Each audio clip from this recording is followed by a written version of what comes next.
أعوذ بالله من الشيطان الرجيم بسم الله الرحمن الرحيم والعاديات ضبحا فالموريات قدحا فالمغيرات صبحا فأثرن به نقعا فوسطن به جمعا إن الإنسان لربه لكنود۔ سورہ عادیات، اور اس کا نمبر قرآن کے اندر ہے 100واں سورہ۔ پورے قرآن میں 114 سورے ہیں اور یہ سورے کا نمبر جو ہے 100 ہے۔ اس کے اندر اللہ تبارک و تعالی نے عام طور پر انسان کی ایک کمزوری بیان کی کہ ان الانسان لربہ لکنود۔ عام طور پر انسان جو ہے اپنے رب کا شکر ادا نہیں کرتا ہے۔ زیادہ تر لوگ ناشکرے اور نافرمان ہوتے ہیں۔ جس نے پیدا کیا، سب کچھ دیا، اس کو پہچانے بغیر منمانی زندگی گزارتے ہیں، اور یہ اس لیے ہوتا ہے کہ ان کو مال سے بڑی محبت ہے۔ وَإِنَّهُ لِحُبِّ الْخَيْرِ لَشَدِيدٌ۔ مال سے بہت ہی شدید حد درجے محبت ہوتی ہے، چاہت ہوتی ہے۔ اس کو حصول کے لیے، اسے حاصل کرنے کے لیے کوئی بھی راستہ انسان اپناتا ہے۔ اور یہ بات بیان کرنے سے پہلے اللہ نے قسم کھایا، وَالْعَادِيَاتِ ضَبْحًا۔ قسم ہے ان گھوڑوں کی جو بھاگتے ہیں خونخ آواز کے ساتھ، فَالْمُورِيَاتِ قَدْحًا۔ اور جب وہ رات میں بھاگتے ہیں تو گھوڑوں کے جو ٹاپ ہوتے ہیں، پیروں پہ جو لوہے کا، وہ جب کسی پتھر سے ٹکراتے ہیں تو چنگاریاں نکلتی ہیں، آگ نکالتے ہوئے۔ فالموریات قدحا فالمغیرات صبحا۔ اور یہ گھوڑے جو ہے رات میں سفر کر کے صبح سویرے حملہ کرتے ہیں۔ یہ عرب میں اس وقت جو حالات تھے اس کی منظر کشی ہے۔ عرب والے لوٹ مار ہی سب سے بڑا بزنس تھا ان کا، اس کے لیے پوری تیاری رہتی تھی۔ گھوڑے رکھتے تھے، ہتھیار رکھتے تھے، اور جب پتہ چلے فلاں قبیلہ ہے، وہاں کچھ مال ہے، اسے چھیننے کے لیے حملہ کیا جاتا تھا۔ یہ ان کا سب سے بڑا بزنس تھا۔ اور دور جاہلیت آج واپس آئی۔ آج ساری دنیا میں لوگ جو ہے اسلحہ بنانے کی فکر میں ہیں۔ کس کے پاس کتنا خطرناک اسلحہ ہے اور وہ کیوں بنا رہا؟ تاکہ وہ کنٹرول کر سکے، لوگوں کا پیسہ چھین سکے۔ یہی چیز آئی ہے، لوگوں کو مار کر کے، مجبور کر کے، ظلم و ستم کر کے ان کا مال چھین لینا ہے۔ آج بھی دنیا میں یہی ہو رہا ہے۔ تو عرب لوگ کسی گاؤں پر، کسی قبیلے پر حملہ کرنے کے لیے رات میں تیاری کرتے، رات بھر سفر کرتے، اور صبح سویرے، صبح ہوتے ہی اچانک حملہ کرتے۔ ابھی لوگ اٹھے بھی نہیں ہوں گے ٹھیک سے، اور ان کو کیا پتہ کون آ رہا ہے۔ ایسی حالت میں کہ وہ جو ہے ایک دم وہ تیار نہ ہو، اچانک حملہ کر کے مال وغیرہ لوٹ لیتے، عورتوں کو باندیاں بنا لیتے، لوگوں کو غلام بنا لیتے۔ یہ عرب کا اس وقت کا یہی سب سے بڑا المیہ تھا۔ کوئی گاؤں، کوئی قبیلہ، کوئی محفوظ نہیں تھا۔ سب ڈر میں جیتے تھے کہ پتہ نہیں ہمارے گاؤں میں، ہمارے قبیلے میں کب حملہ ہوگا، کون آئے گا، چھین کر سب چلا جائے گا۔ تو اس کو منظر کشی کی۔ اور یہ سب کیوں کرتے تھے؟ مال کی محبت ہے، ان کا مال چھین لیں گے، ہمارا ہو جائے گا۔ آج بھی دنیا میں بڑی طاقتیں جو ہے سارے سورسز اپنے پاس رکھنا چاہتی ہیں، صرف بزنس اور فائنانس کی یہ لڑائی ہے کہ ہمارا مال زیادہ ہو جائے. کیوں؟ مال کی محبت جو اس کے اندر اللہ نے رکھی ہے، ایک کمی ہے انسان کی. تو اسی کو اللہ نے اس طرح سے بیان، قسم ہے ان دوڑتے ہوئے آواز کے ساتھ گھوڑوں کی، جو جب وہ دوڑتے ہیں رات میں تو آگ برساتے ہوئے آگ نکلتا ہے ان کے پیروں سے جب وہ پتھر پر ٹکراتے ہیں. فالموریات قدحا فالمغیرات صبحا، صبح سویرے وہ چھاپا بھی مارتے ہیں. فأثرن به نقعا، جب وہ اس طرح دوڑاتے ہیں گھوڑوں کو تو گرد و غبار بھی اچھلتا ہے. فوسطن به جمعا، ان گھوڑوں کے ذریعے سے بیچ میں گھس جاتے ہیں. ہجوم ہو، لوگ ہو، گھوڑا ہے اور طاقت ہے، ہتھیار ہے، وہ گھس جاتے ہیں. آج بھی ہے جس کے پاس پاور ہے، ٹیکنالوجی ہے، وہ چن چن کر بمباری کرتے رہتے ہیں. سب وہی، اس وقت بھی یہی حال تھا.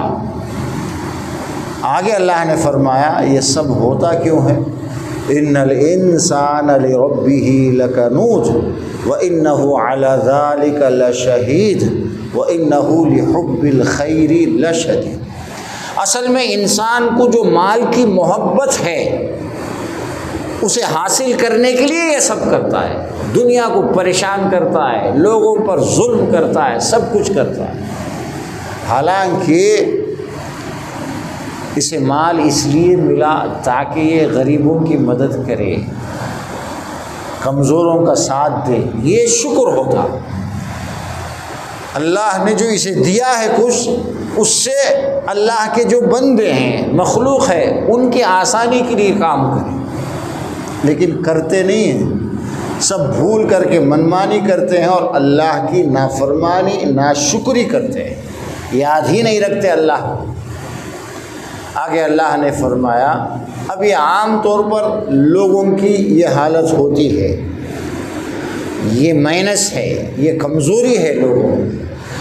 جب تک یہ کمزوری دور نہیں ہوگی، انسان اللہ کا شکر ادا کرتے ہوئے اپنے اس راستے کو چینج نہیں کرے گا، جیسے کہ صحابہ کرام نے کیا ہے. سب بھی تو وہی حال تھے نا، لوٹ مار یہ سب. لیکن جب وہ بدلے ہیں، جب انہوں نے کلمہ پڑھ لیا، اسلام قبول کر لیا، اور ان کو جب یقین ہو گیا کہ یہی دنیا کی زندگی نہیں ہے، اس کے بعد بھی زندگی ہے، اللہ کے سامنے ہمیں جانا ہے، اپنے اعمال کا حساب دینا ہے، سب بدل گئے. حضرت ابوبکر رضی اللہ تعالیٰ عنہ نے اپنا اکثر مال غلاموں کو آزاد کرانے میں لگا دیا. حضرت بلال چونکہ کلمہ پڑھ چکے تھے، مسلمان ہو چکے تھے، تو ان کا جو سردار تھا، جو آقا تھا، اونر جو تھا، مکے میں ریت پر لٹا کر ان کو مارتا تھا، تکلیف دیتا تھا. کہ ہم سب پڑھے ہیں نا. ابوبکر ایک طرف تو وہ مار رہا ہے اور دوسری طرف ابوبکر ایسے لوگوں کو مالی مدد کرتے تھے اور ان کو خرید کر آزاد کرتے تھے. اور اللہ کے نبی نے ہر موقع پر غلاموں کو آزاد کرنے کی ترغیب دی. کفارہ یعنی کوئی آپ سے غلطی ہو گئی، کوئی بات ہو گئی، اب اس کو ریکور کیسے ہوگا؟ وہ جو آپ سے غلطی ہوئی ہے اسے کیسے ٹھیک کیا جائے؟ استغفار وغیرہ یہ ساری چیزیں ہیں. اس کے باوجود اللہ کے نبی نے پہلی بار یہ شروع کیا کہ جو غلام ہیں، انسان جن کو غلام بنا کر رکھا جا رہا ہے، ظلم و ستم ہو رہا ہے، ان کو آزاد کراؤ. یہ سب سے بڑا نیکی کا کام ہے. تو سب چینج ہو گیا. کب؟ جب انہوں نے آخرت پر یقین کیا. اسی لیے اللہ نے فرمایا یہ ان کی جو شدید محبت ہے مال کی دلوں میں، جس کی وجہ سے یہ لوگوں کو تکلیف دیتے ہیں، پریشان کرتے ہیں، سب کچھ لوٹ مار کرتے ہیں، یہ کیسے دور ہوگی؟ افلا یعلم اذا بعثر ما فی القبور، کیا یہ نہیں جانتے جب قبر سے ان کو اٹھایا جائے گا، یہ مٹی میں سو رہے ہیں نا، اور جب قیامت کا دن آئے گا سارے مردوں کو زندہ کر کے مٹی سے اٹھایا جائے گا۔ تم مانو یہ اپنے رب کا کلام ہے کہ تمہیں ضرور اٹھایا جائے گا۔ وَحُصِّلَ مَا فِي الصُّدُورِ، اور پھر اس دن سارے اعمال نکال کر باہر رکھے جائیں گے، جو ظاہری اعمال بندے کرتے ہیں وہ بھی، اور دلوں کے جو اعمال ہیں، جو نیتیں آپ کی ہیں۔ آدمی جس مقصد سے کوئی کام کرتا وہ بھی بہت بنیاد ہے۔ وَحُصِّلَ مَا فِي الصُّدُورِ، دلوں میں جو کچھ پلاننگ کی، اور آج دنیا میں لوگ کرتے ہیں، یہ جو بڑی بڑی قومیں ہیں، بڑی بڑی طاقتور جو حکومتیں ہیں، ان کا یہی پلاننگ ہے کہ دنیا کو کیسے اپنے مٹھی میں رکھا جائے، فلاں ملک کے جو سورسز ہیں ان پر کیسے قبضہ کیا جائے، یہی سب ہو رہا ہے۔ یہ سب انسان تو دیکھ نہیں پائے گا نا۔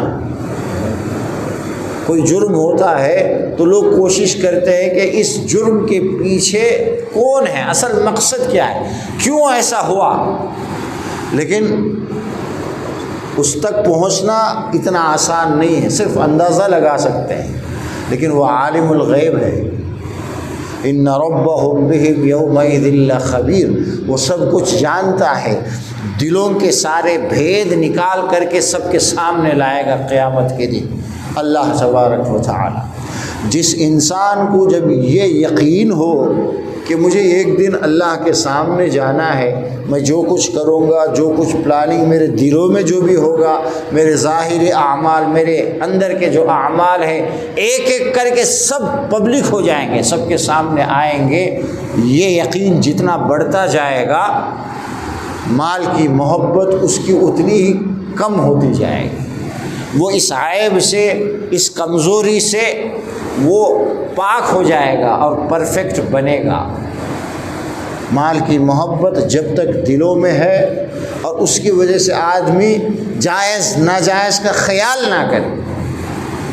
بڑے لوگ، طاقتور لوگ تو لوگوں کو ستا کر، تکلیف دے کر، حملہ کر کے، اور جو ساہوکاری جو لوگ ہوتے ہیں، بزنس مائنڈڈ، وہ بھی یہ نہیں دیکھتے کہ میں یہ بزنس جو کر رہا ہوں جائز کا خیال ہے یا نہیں، بزنس بڑھانا ہے۔ آج کل آپ دیکھیں سارا مال ان کے پاس ہوگا، یعنی ارب پتی ہونے کے باوجود بھی وہ قرضے لیں گے اور اس سے اپنے مال کو بڑھانے کی کوشش کریں گے۔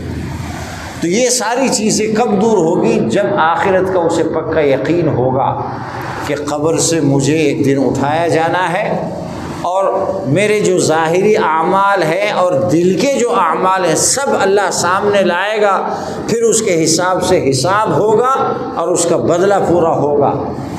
اس دن کا ڈر جب آئے گا تو دل سے دنیا کی محبت دور ہوگی، اور پھر یہ اللہ کا شکر گزار بندہ بنے گا، جیسے ہمارے صحابہ کرام نے، سلف صالحین نے کر کے بتایا ہے۔ کیا زندگی تھی، اور جب چینج ہوئے تو کتنے اچھے، مال کی محبت کیسے ان کے دلوں سے ختم ہوئی، کتنے ہی واقعات ہم پڑھتے ہیں، سنتے ہیں۔ اللہ تبارک و تعالی ہمارے دلوں کو بھی صاف کر دے، مال کی محبت ہمارے دلوں سے اللہ دور کرے، اور ہمیشہ اللہ کا شکر گزار بندہ بن کر زندگی گزارنے کی توفیق۔ سبحانک اللہم و بحمدک، نشہد ان لا الہ الا انت، نستغفرک و نتوب